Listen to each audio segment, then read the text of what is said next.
Dare I say, I think this unicorn is finally ready for his horn. Is that what you call the unicorn? Horn? We're gonna make this spiral horn. This is another thing that we make separately and then add on. So I'm gonna demonstrate that now. Move all these guys out of the way. So we're gonna take some of the color. So I suppose you could make the horn a different color. As you could see, I usually make it the same as the body color, but if you were making, you could make a different color horn, but I'm gonna stick with making the matching one. And what I'm gonna do is roll up this little piece of wool. You can make your horn bigger or smaller, skinnier, wider. I'm gonna start by rolling this up and pinching that. This is one of those things where you really have to be careful with your fingers. And I'm gonna poke that. And then I'm gonna roll it and keep poking it.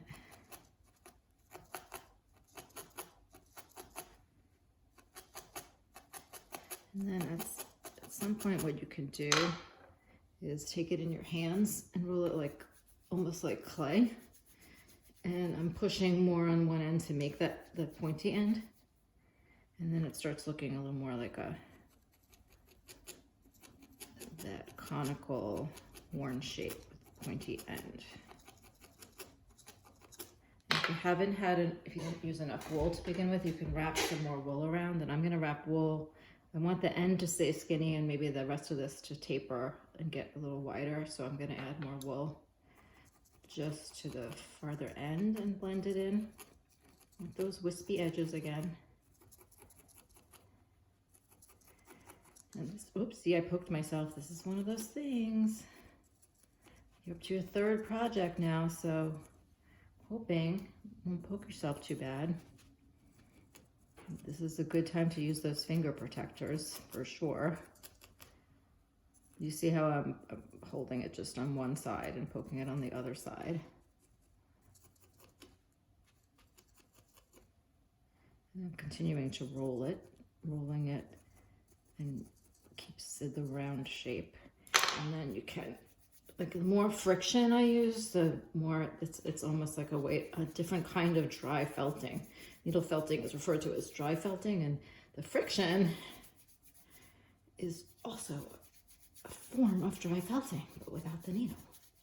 So see how that made a big difference? And then to make it a spiral, I'm just gonna move along because it might take you a lot longer to do that. To make it a spiral, I start poking. Okay, hopefully you can see, but I start poking and I'm poking on this slight angle and rolling, and I'm making, if I keep doing that and keep going on that slight angle, I'm gonna make this spiral shape. You can see I probably need to poke a little more. And this is the kind of thing too, like this kind of detail, until this is pretty firmly felted, you're not gonna be able to sculpt a shape into it. You know, the mushier it is, the less it's gonna hold any shape that you try to put in. So try to get this to be pretty solid before you try to get your spiral in there. And then, see, I would need to do this a little while longer, but one thing is, and you can see this one does have like actual indents to it. The other thing you could do, this one looks like I didn't really put as much indent to it and I just wrapped it with the color. So I'm gonna show you that. You could keep going, trying to make this really sculpted and shaped. Or you can take a little wisp of another color.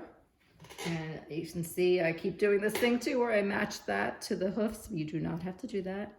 It could be any of your colors from your rainbow. And take a little wisp and I'm gonna poke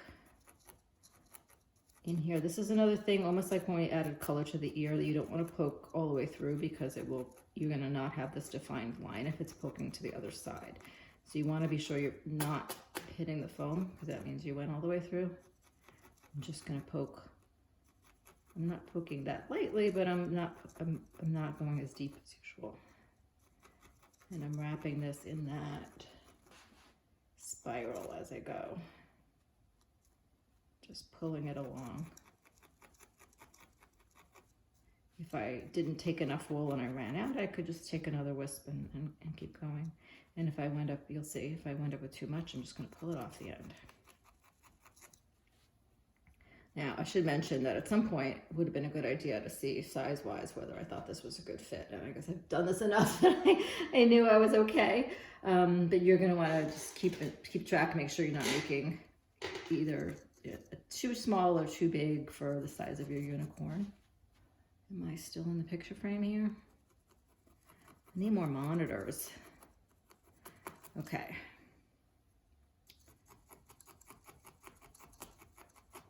A few of this. I'm moving this more center. Here we go. You can see I keep going around until I'm going to pinch this really hard so that I don't pull it all off, but I'm going to pinch off some. And I'm going to get this, keep going with this until it's reached the tip of my horn. And I could roll this a little more. And I'm going to keep felting that. I don't like how that line came out. Anyway, you keep felting it. Same thing as with other lines. We're going to go on one side of the line and then the other. This is just a little trickier because you're also spinning it as you go and you're trying not to go all the way through. So this part is not necessary. Adding the line, if this is too tricky, then just sculpt your horn or just have it be a horn. So I'm just going to show you how to attach it. So with anything like this, the wider your base, the better the point of attachment is going to be. So I'm going to take I should have mentioned too, I was leaving unfelted wool at the base of the horn so that I knew I could attach it. So I spread that out like the base of the trunk of a tree. And I put that on there and I decide where it's going on the forehead. You want to see if you're making sure you're centering that. And I think they kind of stick up in the middle. Again, it's been a while since I've seen a unicorn, so I'm just guessing here. And I'm going to poke that in all around the base. And this is a part that's the base is not really going to show because we're going to put the main's going to cover this. So you don't have to worry too much if this gets a little messy. If it gets messy further away, then take another piece of the base color and kind of patch over. But I'm just going to, as long as this is, I'm not going to try to pull this yet, but I'm going to go see how now I'm poking. I did the edge, but it's not enough to do the edge. I want to